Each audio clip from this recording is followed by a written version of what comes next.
thought William and Mary played extremely well today. And talking with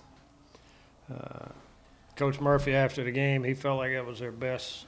That was their best game to date in all phases. They played solid defensively. Sheehan pitched well, and the top four guys in the lineup certainly hurt us all day long. But they jumped on us early, got on Brody there in the first, and found a way to roll three on the board. I thought we should have been able, or we were in a position to shut it down and minimize damage, keep it at one, and then the second inning the same thing. We should have been able to keep that at least one instead of two, and then you're in the ball game. If it's 2-0 versus 5-0 after two. But Blake Deathridge came in and I thought threw the ball really well for us and kept it where it was and gave us a chance to stay in the ball game. But unfortunately, offensively, we couldn't put enough together to work our way back in it. You get a sense that there was any hangover from last night's tough game today? I didn't until the game started. Once we got behind, you could see a little bit of that, and some guys not real sure of themselves. And I told them after the game, they've got to have more pride in what they do and how they carry themselves and how they play, and we've got to be able to compete much better than on both sides of the ball, at the plate and on the mound, to give ourselves the opportunity to be in a position to win games. You guys have been kind of up and down this year, but you've been able to bounce back a lot after maybe some of your tougher losses. How important is it tomorrow to try and come out and avoid the sweep? You guys talk about that at all after the game? Absolutely important.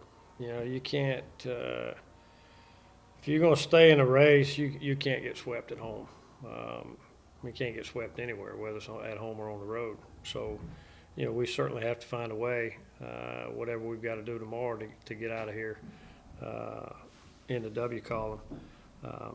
And for me, the way to do that, it's not the mentality of we got to win, we got to win, we got to win. It's every guy, what do we do? What do I need to do to put us in a position to have that result?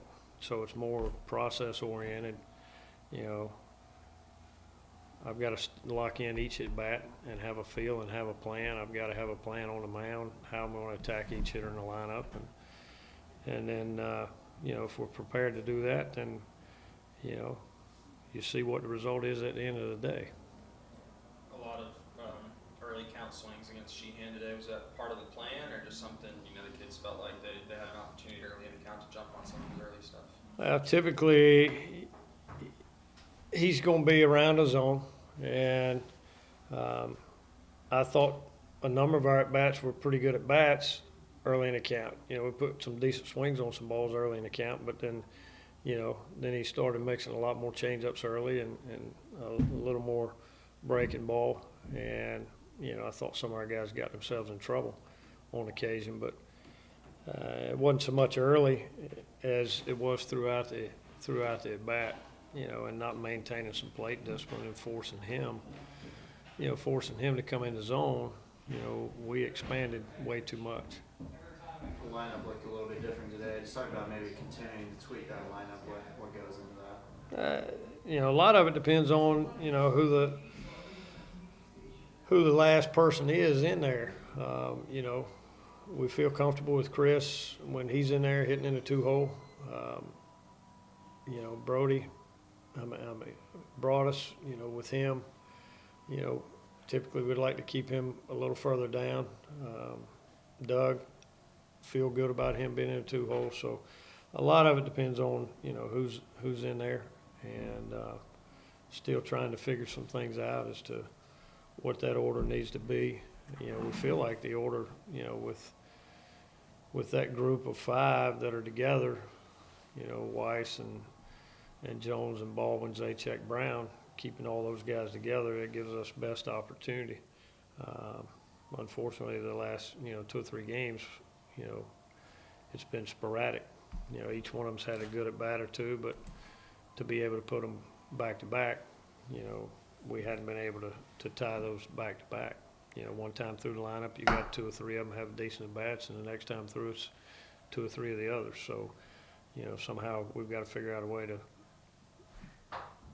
for each one of those spots in the lineup to have multiple quality at bats, and then we've got a chance to roll some runs on the board. Yeah, we didn't get our leadoff hitter on but one time today. I think we had him on one time yesterday. And both innings we scored. They had their leadoff hitter on 3 times a day. They scored all 3 times. So that's a big part of college baseball too, being able to find a way to get that first guy on base, and then you've got a chance, hopefully, to put some pressure on the defense, and you've got a chance to play the game a little bit. You mentioned Blake Deathridge. How important was it to get him, allow him to eat up all those innings for you? We needed somebody to eat some innings up, you know, especially having to go to the bullpen as early as we did. You know, we needed somebody to eat some innings up, and you know, once Blake threw 23 pitches his first inning, you know, I just decided that, you know, there's a good chance he's done for tomorrow. And we needed to let him roll, and hopefully he could get us through another 3 innings. And, you know, he did a pretty good job of that.